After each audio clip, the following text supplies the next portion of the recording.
ہندوستان میں رہے، اس زمانے میں ہندوستان میں فارسی زبان کا چرچا تھا، ان کی تمام تحریریں فارسی زبان کے اندر کچھ عربی بھی نہیں.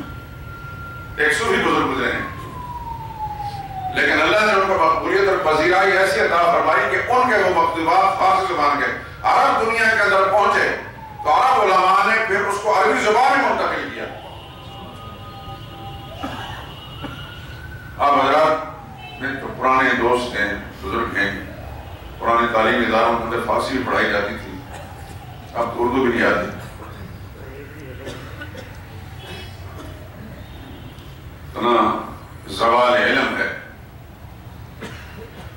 اللہ اکبر.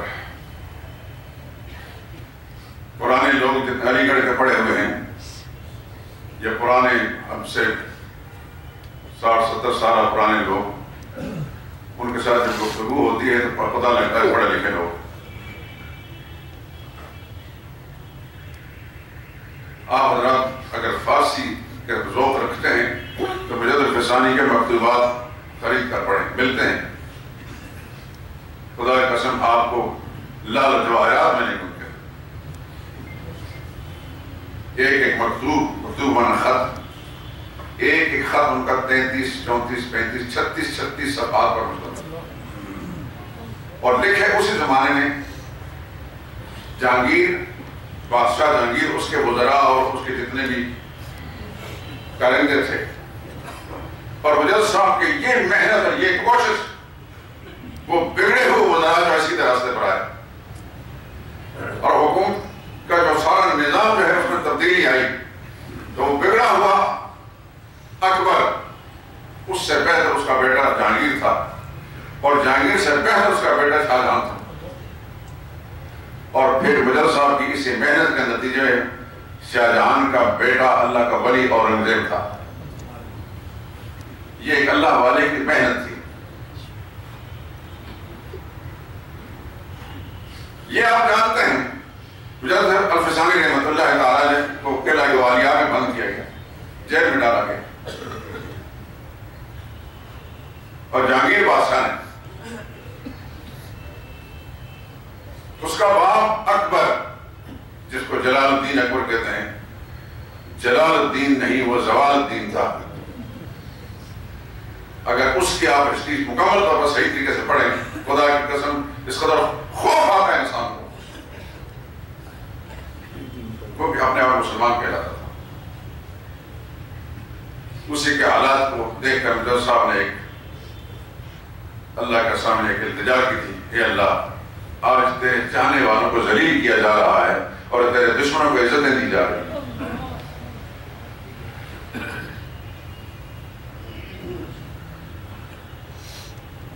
اپنے آپ کو سجدہ کراتا تھا، ہر آنے والا سجدہ کرتا تھا. مسلمان کہلا کر بھی اتنا کفر بھر گیا تھا اس کے اندر کہ آنے والے کو سجدہ کرتا. یہ شاہی آداب ہے، اور جہانگیر نے بھی یہی حالت اختیار کی. مجد صاحب کو جب یہ پتا چلا کہ ہمارا بادشاہ، ہمارے اس ملک کا بادشاہ اپنے آپ کو سجدہ کرواتا، مجد صاحب نے اس کے خلاف آواز اٹھائی. اور آپ جانتے ہیں کہ حکمرانوں کے کسی فیصلے کے خلاف آواز اٹھانا یہ جرم ہوتا ہے. حکمران کل کا ہو یا آج کا، سچ کہنا اس کے نزدیک جرم ہے. بہترین مولوی کوئی ہے جو قصیدہ خانی کرے.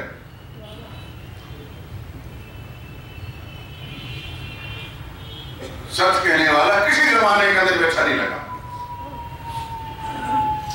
عربی کا ایک محاورہ، الحق مرن ولو کان ضرن. سچ اور حق بہت کڑوا ہوتا ہے، اگرچہ اس کی حقیقت یہ کہ یہ موتیوں جیسا ہے.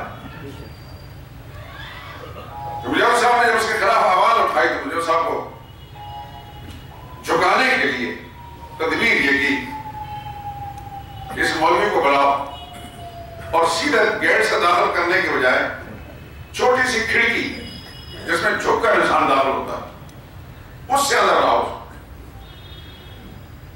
اور تو اس نے ماننے نہیں، چلو کھڑکی سے جب گردن جھکا کر نیچے آئے گا نہ سمجھے گا شاہی آداب ہو جاتے ہیں.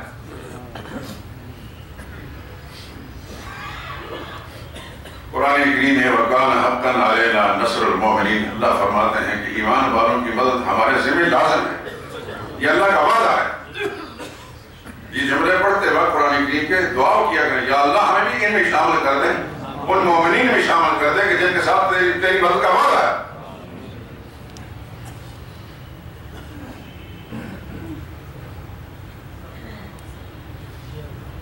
دوستو ہم سب چلے جانا، کسی نے نہیں رہنا۔ ہو سکتا ہے 50 برس کے بعد شاید اس مسجد کے اندر خطبہ دینے والا، خطبے میں آنے والے یہ موجود نہ ہو، چند آدمی موجودین میں سے، نہ میں رہوں گا نہ آپ رہیں گے، لیکن یہ دعا اللہ سے ضرور مانگے، یا اللہ ہمیں ان مقبول بندوں میں مومنین میں شامل کر دے جن کا سر تیری مدد ہوتی ہے۔ میرے صاحب کو اللہ تعالیٰ نے اس فراست کے ساتھ ہمکنار کیا ہوا تھا۔ میرے صاحب سمجھ گئے مجھے جھکانے کے لیے کھڑکی بنائی، مجھے صاحب بجائے گردن آخر جانے پہلے ٹانگیں دار کی ہوں اور سر کو اس طرف پیچھے کر کے اندر کیا۔ بادشاہ نے سمجھا کہ میری ناکام ہو گئی، پوچھا کہ آپ ایسا کیوں کرتے ہیں، آپ میری مخالفت کیوں کرتے ہیں؟ فرمایا کہ یہ پیشانی جس رب نے بنائی ہے اس کے سامنے جھکنی چاہیے، تم خدا کے مخلوق سے یہ غلط کام کرا رہے، میں تمہارا دشمن نہیں، تمہاری خیرخواہی کے لیے بات کر رہا ہوں۔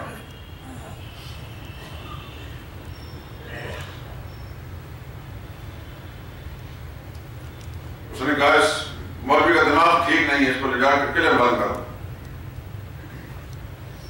اقتدار کا نشہ ایسا ہوتا ہے، دماغ خراب ہو جاتا ہے۔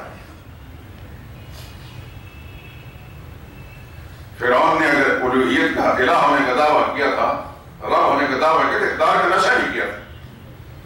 نمرود نے اگر اپنے آپ کو خدا کہا تو اقتدار کا نشہ بھی کیا تھا۔ یہ بہت برا نشہ ہے۔ مجاہد صاحب جیسے اللہ کا ولی کو جیل میں بند کر دیا گیا کہ چلو مولوی کچھ دن وہاں رہے گا تو دماغ ٹھیک ہو جائے گا۔ اس نادان کو کیا پتا تھا؟ اللہ اکبر۔ کچھ ہفتہ 10 دن کے بعد یا کچھ لمبے عرصے کے بعد جیل کے سپرنٹینڈنٹ کو داروغ کو بلا کر کہا کہ اس مولوی کا دماغ ٹھیک ہوا کہ نہیں ہوا؟ اس نے کہا بادشاہ سلامت، اس نے کئی اور کے دماغ ٹھیک کر دیے ہیں۔ کیا مطلب؟ کہنے لگے وہ چور اور ڈاکو جو اس سے پہلے تھے، اس شخص کے جانے کے بعد سارے کے سارے نمازی بن کے سارے کے سارے ساری رات اللہ کے سامنے ذکر کرتے ہیں۔ ابو تدبیر بھی ناکام ہو گئی۔ اللہ کا کرنا ایسا دیکھیں، سبحان اللہ۔ میں نے ابھی قرآن کی آیت کا حوالہ دیا تھا نا، کانا حقاً علینا نصر المؤمنین، ایمان والوں کی مدد کرنا ہمارے ذمہ لازم ہے، یہ اللہ کا وعدہ۔ بادشاہ کے پیٹ میں درد ہوا، اللہ نے پکڑا۔ اللہ کی پکڑ آتی ہے، یہ الگ بات ہے کہ اس کے پکڑنے کا انداز جدا جدا ہے، وہ ٹائم مقرر کرتا ہے، اس کی اپنی مرضی ہوتی ہے۔ پکڑ آئی خدا کی، پیٹ میں درد ہوا، علاج معالجہ کیا، کوئی فرق نہ پڑا، تمام حکامات اطباء بلائے گئے، کوئی فرق نہ پڑا، ہر تدبیر ناکام ہو گئی۔ آخر رات کے اندھیرے کے اندر ایک ایسے کمرے میں جہاں کوئی گھر کا فرد، کوئی نوکر ملازم نہ سنے، وہاں جا کر بادشاہ رونے لگا۔ اس غرور کو خدا توڑتے ہیں پھر، اور بے اختیار کی زبان سے نکلا، یا اللہ مجھ سے کون سا جرم سرزد ہو گیا ہے کہ میرا یہ علاج نہیں بن رہا، میری تکلیف رفع نہیں ہو رہی۔ اللہ اکبر۔ فرعون کو جب ڈبکیاں لگی تھے نا، بحیرہ القلزم میں تھے، اس نے آمنت انہ لا الہ الا الذی آمنت بہ، اس وقت خدا یاد آیا تھا۔ جب مصیبت آتی ہے تو خدا یاد آتا ہے۔ جب اس نے کہا کہ اللہ مجھ سے کون سا قصور سرزد ہو گیا، میری آواز آئی، تو نے میرے بندے کو پکڑا ہے، میں نے تجھے پکڑ لیا ہے۔ نعرہ تکبیر! اب وہ غرور سارے کا سارا خاک مل گیا۔ وہی اللہ سے معافی مانگی، یا اللہ مجھے صحت دے، میں اس بندے کو چھوڑتا ہوں۔ اب کہاں وہ کر رفاق اور شان و شوکت، جیل کے دروازے پر جا کر الیگزندر پیغام بھیجتا ہے کہ مولوی احمد سے کہیں بادشاہ معافی مانگ رہا ہے، خدا غرور یوں توڑتا ہے، مگر وہ بھی تو اللہ کا ولی تھا، انہوں نے اندر سے پیغام بھیجا مجھ سے معافی نہ مانگے، جس رب کا قصور کیا ہے اس سے معافی مانگے، میرا کوئی قصور نہیں ہوا، ان لوگوں پر جو محنت کرنی تھی میں باہر رہ کر نہیں کر سکتا تھا، میں تو تمہارا الٹا شکر گزار ہوں کہ یہاں بھیج کر مجھے اپنا کام کروا دیا۔ سبحان اللہ۔ پھر اس نے وزیر صاحب کو باہر نکالا، نرمی پیدا ہوئی حکومتی نظام کے اندر، پھر اس کے جو حکام وزراء اور ان کے ساتھ وزیر صاحب نے اپنے تعلقات بڑھائے، ان کو خطوط لکھے اور ان میں اصلاح پیدا ہوئی، پھر اس کے بعد اصلاحی کام کرتے کرتے کرتے اب دلی کی جامع مسجد اور لاہور کی شاہی مسجد جو ہے یہ اسی وزیر صاحب کی اصلاحی کارنامے کے نتائج۔ وزیر صاحب کا تذکرہ خیر تھوڑا سا ہم نے تفصیل سے ذکر کر لیا تاکہ آپ کو پتہ چلے کہ یہ اللہ والے جو ہیں تکلیفیں اٹھاتے ہیں، یہ دودھ پینے والے بندے نہیں تھے، یہ گیارہویں کھانے والے نہیں تھے، یہ اللہ کے ولی تھے، انہوں نے قربانیاں دی ہیں خدا کے دین کی سربلندی کے لیے۔ مجھے رام کو کیوں محبت ہے ان سے؟ کوئی رشتہ ہے ان سے؟ میں نے جتنے جملے آپ کو سنائے ہیں ان کے بارے میں پوری تفصیل تو نہیں سنائی، لیکن یقیناً میں سمجھتا ہوں کہ ہر صاحب ایمان کے دل کے اندر مجھے صاحب کے ساتھ اتنی عقیدت پیدا ہو گئی ہوگی کہ اتنی اپنے ماں باپ اور اپنے خاندان سے نہیں ہوگی، میری تو عقیدت ایسی ہے۔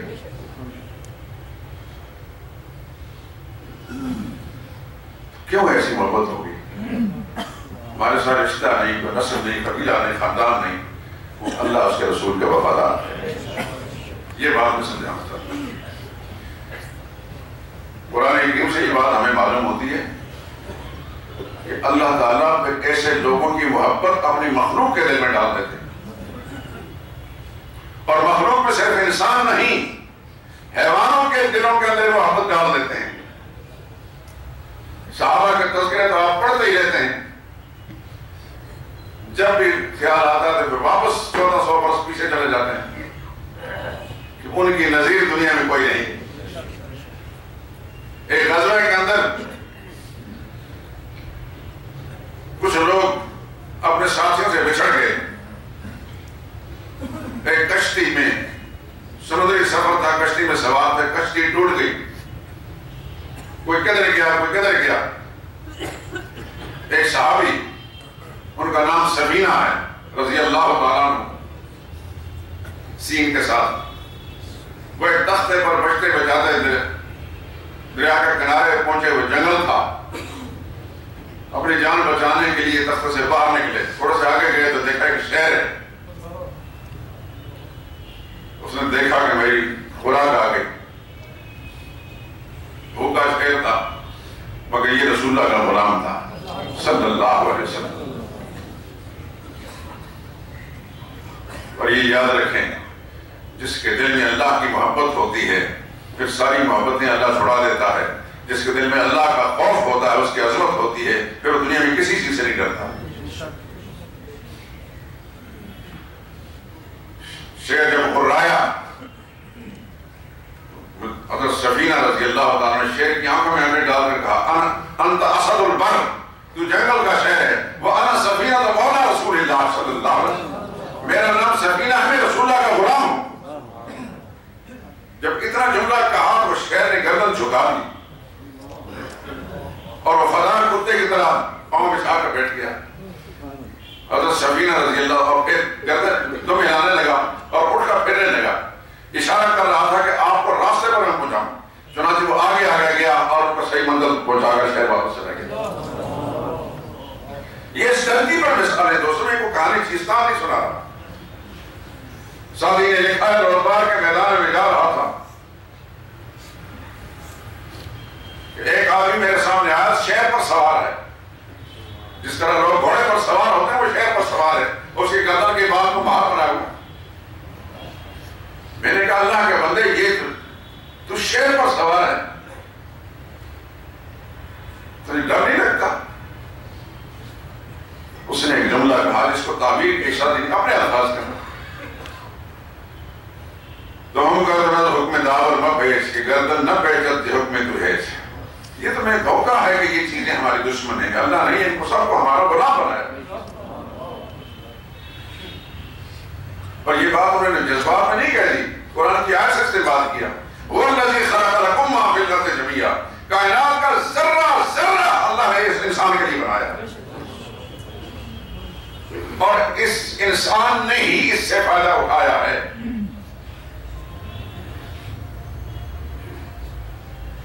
بغیر تنخواہ کے ایک ساری کائنات کا نظام اس انسان کا ملازم ہے. سورج سے لے کر, چاند سے لے کر, آسمان سے لے کر, ستاروں سے لے کر, زمین کی ہر چیز اس انسان کے غلام ہے. اس نے کہا تجھے غلط فہمی ہو گئی, یہ ہمارا دشمن ہے. سچی بات یہ کہ تو اللہ کے حکم کی سرداری نہ کر, کوئی چیز بھی تیرے حکم کی نافرمانی نہیں کریں گی. میں اللہ کا حکم نافرمانی کرتا, اس واسطے سے سوار ہو گئی, میرا گھوڑا ہو گیا.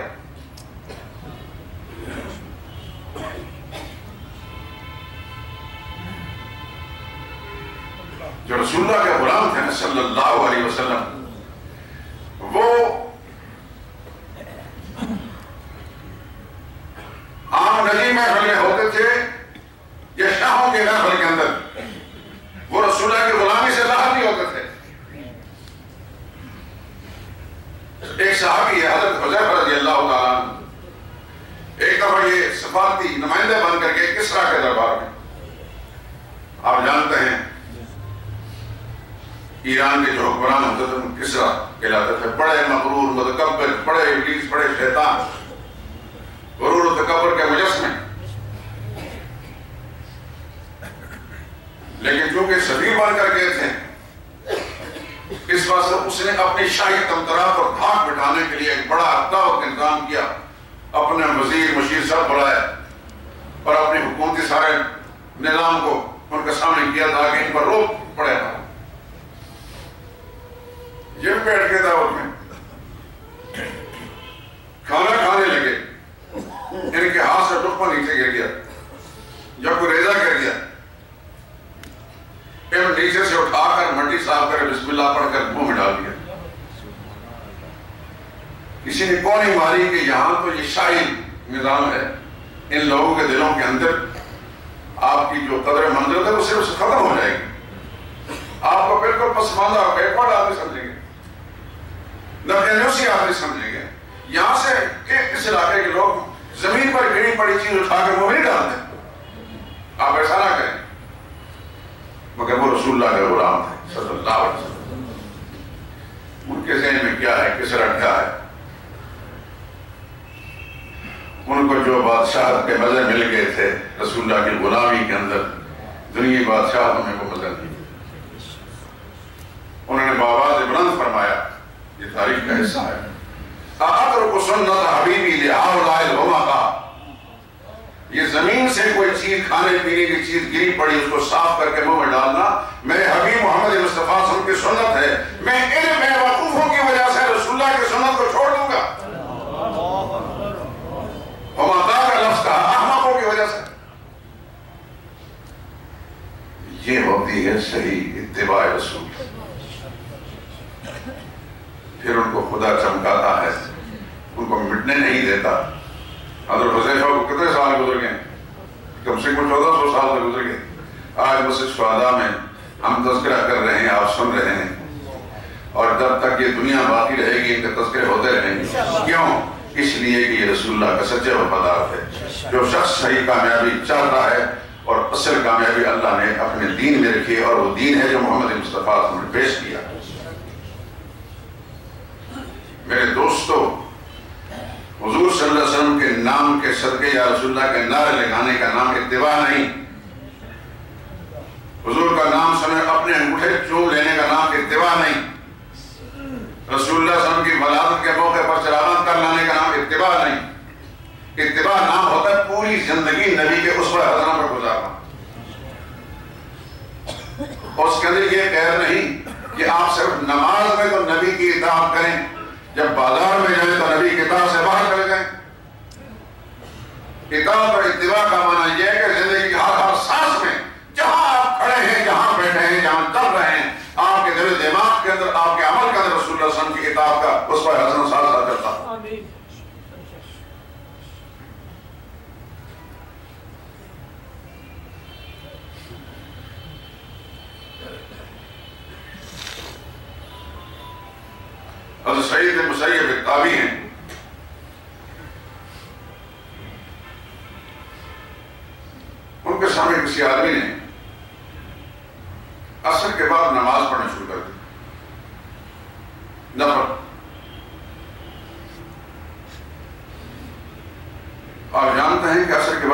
غروب آفتاب تک نفل نہیں پڑھ سکتے. اگر آپ کے ذہن میں کوئی قضا ہے تو پڑھ سکتے ہیں، قضا نمازیں آپ لوٹا سکتے ہیں، لیکن نفل نہیں پڑھ سکتے. فجر کی نماز پڑھنے کے بعد سورج نکلنے تک نفل نہیں پڑھ سکتے. عصر کی نماز ادا کرنے کے بعد سورج غروب ہونے تک نفل نہیں پڑھ سکتے. یہ شریعت کا حکم ہے.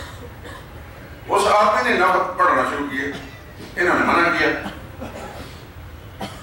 تو وہ بڑا کوئی باتونی سا تھا. اس نے کہا کہ تو کیا اللہ تعالیٰ مجھے نماز پڑھنے پر اپنی بارگاہ میں سجدہ کرنے پر عذاب دے گا؟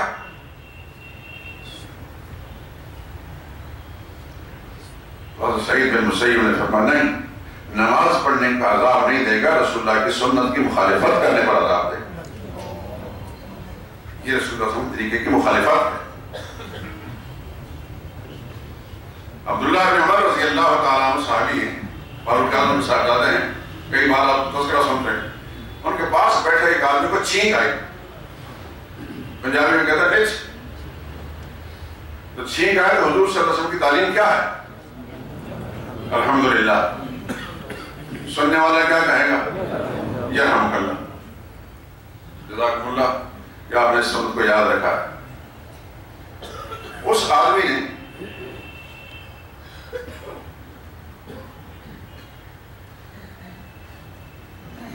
الحمدللہ کی بجائے کہا السلام علیکم وعلی رسول اللہ.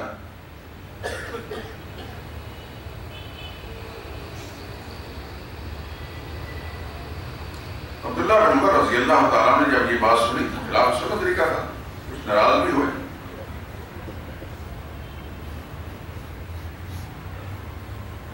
انہوں نے کہا انا اقول الصلاۃ والسلام علی رسول اللہ، میں مانتا ہوں اس بات کو، لیکن ولیس ہکذا علمنا رسول اللہ صلی اللہ علیہ وسلم، اس طرح حضور کی تعلیم نہیں تھی. علمنا رسول اللہ صلی اللہ علیہ وسلم ان نقول الحمدللہ، ہمیں حضور صلی اللہ علیہ وسلم کی تعلیم یہ تھی کہ چھینک آنے کے بعد ہم الحمدللہ پڑھیں. اس زمانے کے لوگ بتاتے کہتے بڑی چھڑو کس کام پہ گئے ہوتے. یہ بھی کوئی بات ہے. یاد رکھیں حضور صلی اللہ علیہ وسلم کی ہر ادا اس میں خیر ہے، اس کو معمولی مت سمجھیے. نبی کریم صلی اللہ علیہ وسلم کا اسوہ حسنہ ہر ادا اس میں خیر ہے. اور حضور صلی اللہ علیہ وسلم کے علاوہ دنیا کے کسی بھی نام نہاد مہذب قوم کا کوئی طریقہ ہو وہ اس میں کوئی خیر بھی نہیں. جس تہذیب اور جس چیز پر آج ہم للچائی ہوئی نظروں سے دیکھتے ہیں کہ بڑے ترقی یافتہ لوگ ہیں اور یہ ہیں وہ ہیں ہو گئے، لیکن بہار زندگی ہے چند روزہ. بہار زندگی ہے چند روزہ، نہ چل تو سر کو اٹھا اٹھا کر خدا نے ایسے کتنے ہی نقشے مٹا دیے ہیں بنا بنا.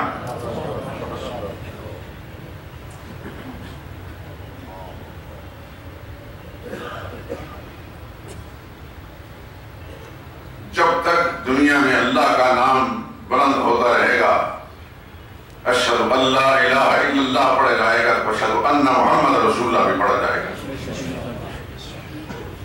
اور جو اللہ اس کے رسول کے وفادار ہوں گے وہ قیامت تک جانتے رہیں گے. آج 1500 سال گزرنے کے بعد بھی ان کا نام تازہ بتازہ ہے. ہمیں اپنے آباء و اجداد کی ہسٹری معلوم نہیں، لیکن ان کا سارا تذکرہ معلوم ہے، اس لیے کہ انہوں نے اللہ اس کے رسول کے ساتھ وفاداری نبھائی تھی. میں یہی عرض کر رہا ہوں میرے دوستوں بزرگوں، جو شخص کامیابی چاہتا ہے، جو راستہ بھی اختیار کرنا چاہے کاروبار کا، جو لائن بھی اختیار کرنا چاہے، لیکن ایک چیز پیش نظر رہنی چاہیے کہ حقیقی کامیابی ملتی ہے اللہ اس کے رسول کی اطاعت کے ساتھ. یہ اللہ کا وعدہ ہے، قرآن نہیں کرتا. وَلَن يُخْلِفَ اللَّهُ وَعْدَهُ، اللہ اپنے وعدے کے خلاف نہیں کرتا. سبحانک اللہم و بحمدک، اشہد ان لا الہ الا انت.